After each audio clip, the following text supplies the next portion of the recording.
So what is French revolution? French आता है France से। सो बेसिकली हम फ्रांस की बात कर रहे हैं। और रिवॉल्यूशन, सो रिवॉल्यूशन का मतलब क्या होता है? एक ऐसा एफर्ट जिसके थ्रू पॉलिटिकल इंस्टीट्यूशंस को ट्रांसफॉर्म किया जाता है। अब पॉलिटिकल इंस्टीट्यूशन को ही ट्रांसफॉर्म क्यों किया जाता है? क्योंकि किसी भी स्टेट, किसी भी सोसाइटी में पॉलिटिकल इंस्टीट्यूशंस जो होते हैं वही क्या करते हैं, सोसाइटी को एडमिनिस्ट्रेट करते हैं, इकोनॉमी को कंट्रोल करते हैं और लॉज फॉर्म करते हैं जो वहाँ के सिटीजन्स को ओबे करना ज़रूरी होता है। तो फिर कोई भी सिटीजन एक पॉलिटिकल इंस्टीट्यूशन को ट्रांसफॉर्म करने की कोशिश क्यों करेगा? तो ये जब होता है, और लाइक रिवोल्यूशन कैसे होता है? कोई एक आदमी तो नहीं करेगा, एक आदमी इतने बड़े पॉलिटिकल इंस्टीट्यूशन को ट्रांसफॉर्म नहीं कर सकता।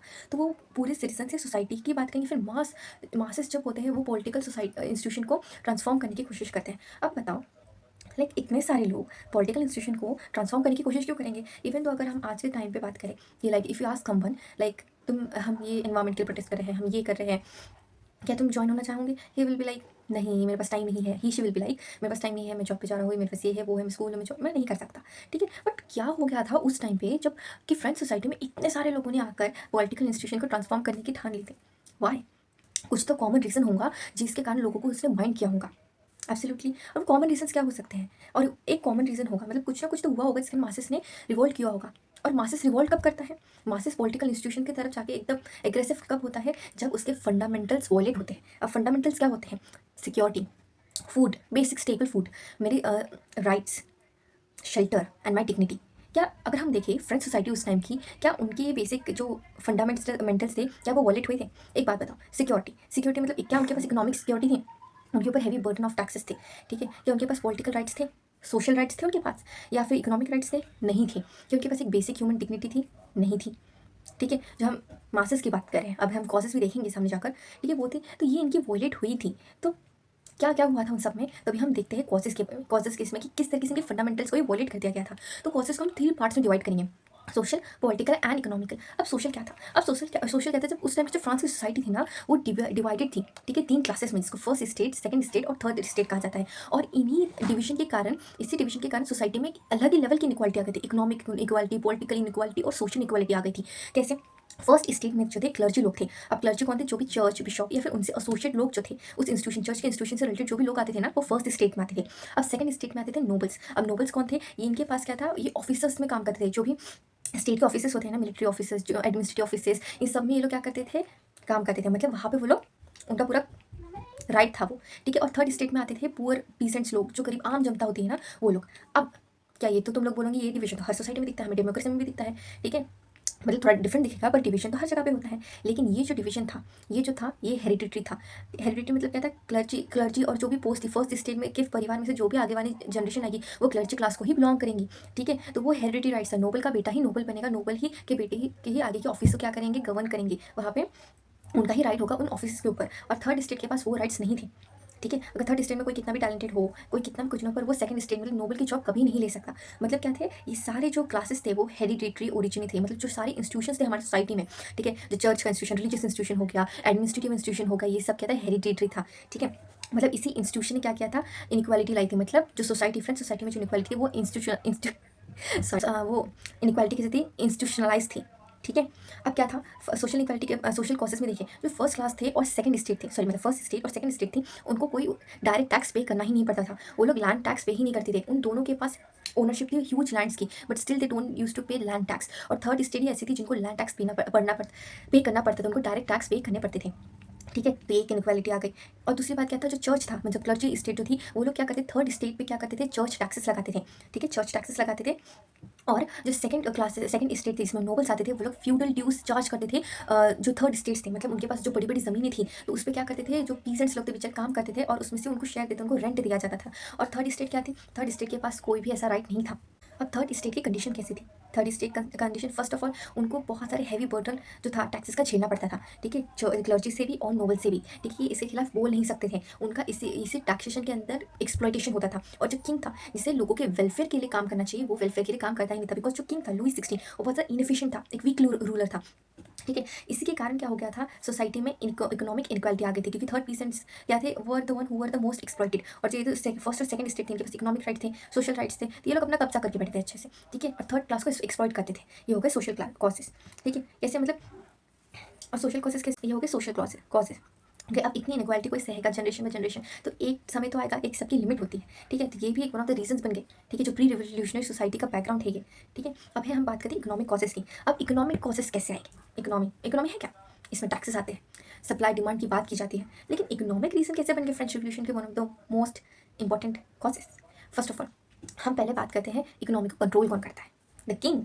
किसके थ्रू? नोबल्स के थ्रू, इंस्टीट्यूशन के थ्रू, ठीक है। नोबल्स क्या है?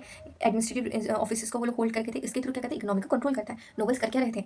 हैवी बर्डन लगा रहे थे टैक्सेस पर। जब एग्रीकल्चर हो भी नहीं रहा था, एग्रीकल्चर मतलब प्रोड्यूस इतना डिक्रीज हो रहा था time to time, but still उनसे बर्डन मतलब उनसे टैक्सेस लिए जा रहे थे। इवन दो उसी टाइम पे भी कोई भी वेलफेयर प्रोग्राम मेजर्स नहीं ले गए थे, उस टाइम पे इवन उनकी हेल्प भी नहीं की जा रही थी जो पीसेंट्स लोग थी, ठीक है। ऊपर से किंग क्या कर रहा था, ठीक है, कि मतलब हैवी टैक्सेस भी तुम उनसे ले रहे हो, मतलब यहाँ से तुम ले रहे हो लेकिन उनको वापस दे भी तो नहीं रहे हो, उनके लिए कुछ काम भी तो नहीं कर रहे हो। और दूसरा बात क्या था, जो किंग था वो बहुत से लड़ाई लड़ रहा था। जो 7 ईयर वॉर्स थी, 7 ईयर वॉर्स क्या थी, जिसमें क्या था, फ्रांस के ब्रिटेन से लड़ रहा था, किसके लिए? कॉलोनीज के लिए। एंड द एंड फ्रांस ही हारता है और उसकी कॉलोनीज भी बहुत सारी जो है वो ब्रिटेन से हार जाता है, ठीक है। अब देखो इसमें वो क्या करता है, वॉर लड़ता है। अब वॉर में पैसा तो जाएगा, आर्म्स एम्यूनिशन खरीदने में, आर्मीज के खाने पीने के लिए, ट्रैवलिंग एक्सपेंसेस, उस सब में क्या हो गया, पूरा जो फ्रांस का पैसा था वो पानी पानी हो गया, ठीक है। और दूसरी बात क्या थी, फिर था American war of independence. American war of independence में क्या था, क्योंकि फ्रांस ब्रिटेन से हारा था, ठीक है। इस इसलिए क्या करता था, फ्रांस क्या करता है, फंड करता है, बेसिकली सपोर्ट करता है अमेरिकन रिवोल्यूशन जो ब्रिटेन के खिलाफ होता है। वो सारे उसके नेवल फोर्सेस, जो भी चीज़ें लगती है ना एक वॉर लड़ने के लिए, वो सब सेंड करता है। पैसा तो लगेगा, अब तुम्हें आर्म्स एमिनेशन बनाना है, उसकी फैक्ट्रीज करनी है, उनको फंड करने के लिए, रॉ मटेरियल्स लाने के लिए पैसा तो लगेगा ना। तो वो सारा पैसा क्या जा रहा था, इसमें जा रहा था, किसमें? सिर्फ लड़ाई लड़ने में, ठीक है। और इवन तो फ्रांस को कुछ फायदा नहीं हो रहा था, इसके कारण फ्रांस की फ्रेंच ट्रेजरी जो थी वो पूरी ड्रेन हो रही थी, मतलब पूरी धीरे धीरे बूंद बूंद करते करते करते खत्म हो रही थी। और ये पैसा जो है वॉर लड़ने के अलावा उनको लोगों के लिए, लोगों के हित में काम करना चाहिए, बट इट नेवर हैपेंड, ठीक है। इसके कारण क्या हुआ, लोगों का एक्सप्लॉयटेशन हुआ, क्योंकि जो किंग था बड़ा ही लग्जरियस लाइफ जीता था, चाहे कुछ भी चल रहा हो, पूरा जंगल चल रहा हो, लेकिन उसको अच्छे से रहना है, ठीक है। इसलिए वो क्या करता था, लोगों को और टैक्स दे मतलब और टैक्स लिवाई करता था, और टैक्स का पैसा उनसे छीनता था। इवन दो एक समय मतलब इवन दो उनकी एग्रीकल्चर प्रोडक्टिविटी इतनी नहीं थी, बट स्टिल उन पर कोई रहम नहीं था लोगों के ऊपर, ठीक। इसके कारण क्या हो गया था, अब एक तो सबसे पहले एग्रीकल्चर प्रोडक्टिविटी बहुत कम, मतलब अनाज ही नहीं उग रहा है, अनाज ही नहीं उग गया तो ब्रेड कैसे बनेगा? ब्रेड क्या था, एक स्टेपल फूड था, स्टेपल डाइट, जैसे आज हम लोग रोटी सब्जी खाते हैं, हमारा एक बेसिक डाइट है, ठीक है। हर कंट्री टू कंट्री वैरी करता है, तो वो लोग ब्रेड खाते थे। वो भी इतना महंगा हो गया कि उनकी बेसिक बेसिक खाना भी नहीं खा पा रहे थे। हो गया फंडामेंटल वॉलेट, हो गया उनका, हो गया ना। तो इसके ऊपर से अनएम्प्लॉयमेंट बढ़ रही थी, इन्फ्लेशन बढ़ता ज़्यादा, हर चीज़ इतनी महंगी हो रही थी कि वो बेचारे आम नागरिक अफोर्ड भी नहीं कर पा रहे थे। तो कहीं ना कहीं क्या बोलते, वो एंगर, वो फ्रस्ट्रेशन, वो भूख जो लगती है, वो जो फ्रस्ट्रेशन होगा कहीं ना कहीं, और वो कहीं ना कहीं हमें फ्रेंच रेवोल्यूशन में दिखता है, ठीक है। अब economic causes sorry political causes देखते हैं, ठीक है। अब पॉलिटिकल कॉसेस में क्या था, सबसे पहले पॉलिटी को कंट्रोल कौन करता है? Main political authority. किसी भी सोसाइटी में मेन पॉलिटिकल अथॉरिटी कंट्रोल करती है, ठीक है। उस फ्रेंच सोसाइटी की मेन पॉलिटिकल अथॉरिटी थी कौन?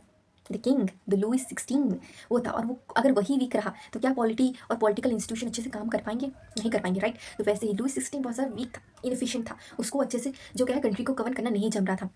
और यही दिखता है क्यों, क्योंकि वो वॉर्स लड़ता है, और बहुत मतलब उसके ऊपर नोबल्स और जो क्लर्जी का डोमिनेंस बहुत ज़्यादा था उसके इंस्टीट्यूशन में। इसलिए जब जनरल स्टेट्स की मीटिंग होती है, ये बताऊंगी मैं नेक्स्ट वीडियो में, तो जनरल स्टेट्स की मीटिंग होती है, as he was very weak, बहुत ज़्यादा वीक था वो, ठीक है। तो उसके ऊपर नोबल्स और जो क्लर्जी का डोमिनेंस बहुत ज़्यादा था, ठीक है। अब मैं बताती हूँ, देखो इसी वॉर्स लड़ रहे थे, ठीक है, वॉर्स लड़ रहे थे, इसके कारण पूरी जगह पे फाइनेंशियल क्राइसिस आ गई थी। अब फाइनेंशियल क्राइसिस आ गई थी तो उन लोगों ने क्या किया था, फर्स्ट और सेकंड क्लास तो कोई टैक्स नहीं देते थे, ठीक है। कोई भी टैक्सेस नहीं देते, तो टैक्सेस कौन देगा? Third state. और थर्ड स्टेट कौन थे? आम नागरिक लोग। और आम ये कितने लोग थे? पूरे almost 95% of the French population of the time. और ये जो नोबल्स और क्लर्जी कौन थे? हार्डली 1 or 2%, मतलब मेजॉरिटी ऑफ पॉपुलेशन के ऊपर ये लोग टैक्स लगाते थे, और यही सबसे गरीब लोग थे, ठीक है। इनसे ही पैसा लूटा जा रहा था, क्यों? क्योंकि फाइनेंशियल क्राइसिस आ गई थी। और फाइनेंशियल क्राइसिस क्यों आई थी? क्योंकि वॉर्स लड़े जा रहे थे, ठीक है। फाइनेंशियल वॉर आ रहे थे, तो वो फाइनेंशियल क्राइसिस में लोगों की मदद करने की जगह लोगों को और एक्सप्लॉइट किया जा रहा था, ठीक है। अब इसी के कारण क्या होता है, जब इतना फ्रस्ट्रेशन होता है, मतलब इतनी क्याओस हर जगह पे सोसाइटी में फैली हुई है, ठीक है। अब इकोनॉमिक इनक्वालिटी आ गई, इकोनॉमिक एक्सप्लॉइट कर रहे हो तो सोशल इनक्वालिटी अपने आप आने ही वाली है। ऊपर से उनके पास कोई पॉलिटिकल से नहीं था कहने के लिए, ठीक है, क्योंकि बेचारों को तो पॉलिटिकल ऑफिस में जाने ही नहीं मिलता था, क्योंकि सारे ऑफिस हेरिडिटरी थे, मतलब जन्म से थे। नोबल का बेटा नोबल, दैट्स इट, ठीक है। तो क्या था, जब इतनी फाइनेंशियल क्राइसिस आई तो लुइस 16 को लगा शायद फर्स्ट और सेकंड स्टेट को भी टैक्स करना चाहिए, इसलिए वो क्या कहते हैं, जनरल स्टेट की मीटिंग बुलाता है। और जनरल स्टेट की मीटिंग पता है कब होती है? ऑलमोस्ट इतने सालों बाद, लाइक ऑलमोस्ट 175 ईयर्स आफ्टर एक जनरल स्टेट की मीटिंग होती है। अब ठीक है, जनरल स्टेट की मीटिंग जब होती है ना, तो सबको हर क्लास को एक एक पॉइंट था। मैंने कहा था सोसाइटी डिवाइडेड है, तो क्या क्या उन्होंने क्लर्जी क्लास को एक वोट दिया, नोबल्स को एक वोट दिया, और जो भी थर्ड स्टेट थी उनको एक एक वोट दिया। अब जब भी वो लोग किंग बात करते थे कि हम दोनों इन फर्स्ट 2 क्लासेस को वोट टैक्स करेंगे, तो वो लोग क्या करते थे, आउटवोट करते थे। आउटवोट मतलब, ठीक है, मेजॉरिटी के ऊपर डिपेंड करता है। मैं बोलूँ अब वो फर्स्ट क्लास ने एक वोट दिया, 2 वोट दिया, ये क्या है, पीसेंट क्लासेस है, जो थर्ड स्टेट थी, ठीक है, sorry not pheasant, not third class, ठीक है। अब देखो हर क्लासेस को जो थी एक एक वोट थी, ठीक है। तो क्लर्जी क्लास के रिप्रेजेंटेटिव को एक वोट था, नोबल्स को एक वोट था, और जो थर्ड स्टेट थी जिसमें आम जनता थी उनको एक वोट था। अब अगर किंग ने बोला कि हमको फर्स्ट टू क्लासेस को टैक्स करना है तो वो लोग क्या करते थे, आउटवोट करते थे। आउटवोट मतलब मेजॉरिटी के ऊपर डिसीजन बेस्ड है, 3 वोट से। अब 2 लोगों ने बोला कि हम लोग फर्स्ट 2 क्लासेस को वोट नहीं करेंगे, तो कौन जीतेगा? एब्सोल्युटली डिसीजन उन 2 क्लासेस के फेवर में ही जाएगा। इसलिए थर्ड क्लास बहुत ज़्यादा परेशान हो गई। अरे भाई ये क्या चल रहा है? हम लोग 90% ऑफ द पॉपुलेशन है, हम लोग टैक्सेस भर रहे हैं, हम लोग सब कुछ एग्रीकल्चर प्रोड्यूस कर रहे हैं, हम लोग 90% more than 90% of the population है, हम बेसिकली पूरा फ्रेंच नेशन ही है, तो हमको ज़्यादा वोट होने चाहिए। एक वोट इज़ वेरी डिस्क्रिमिनेटरी तो पॉपुलेशन के ऊपर हमें वोट्स देना चाहिए, नहीं तो ये तो बेसिकली इंस्टीट्यूशनलाइज्ड इनइक्वालिटी को ही प्रमोट कर रहा है। तुमने इंस्टीट्यूशन को अगर इंस्टीट्यूशन ऐसे ही फॉर्म हुआ गया है जिसमें इनइक्वालिटी प्रमोट की हो, तुमने एक वोट सबको एक एक वोट क्यों दिया? पॉपुलेशन के बेस के ऊपर वोट दो ना, ऐसा उन्होंने कहा, ठीक है। अब जब ऐसा नहीं हुआ तो यही बन गया ट्रिगर पॉइंट। जैसे मैंने कहा था, हर एक रिवोल्यूशन को जब बहुत ज़्यादा वो लोग प्रॉब्लम्स फेस करते हैं तो हर एक ट्रिगर पॉइंट आता है जो उस रिवोल्यूशन को स्टार्ट कर देता है, और फ्रेंच रिवोल्यूशन में यही एक ट्रिगर पॉइंट था, ठीक है। क्या? जब इनकी ये डिमांड्स को माना नहीं गया था, और इसी के थ्रू फिर बहुत सारे इवेंट्स होते हैं फ्रेंच रिवोल्यूशन में, that we will see in the next video. For then bye.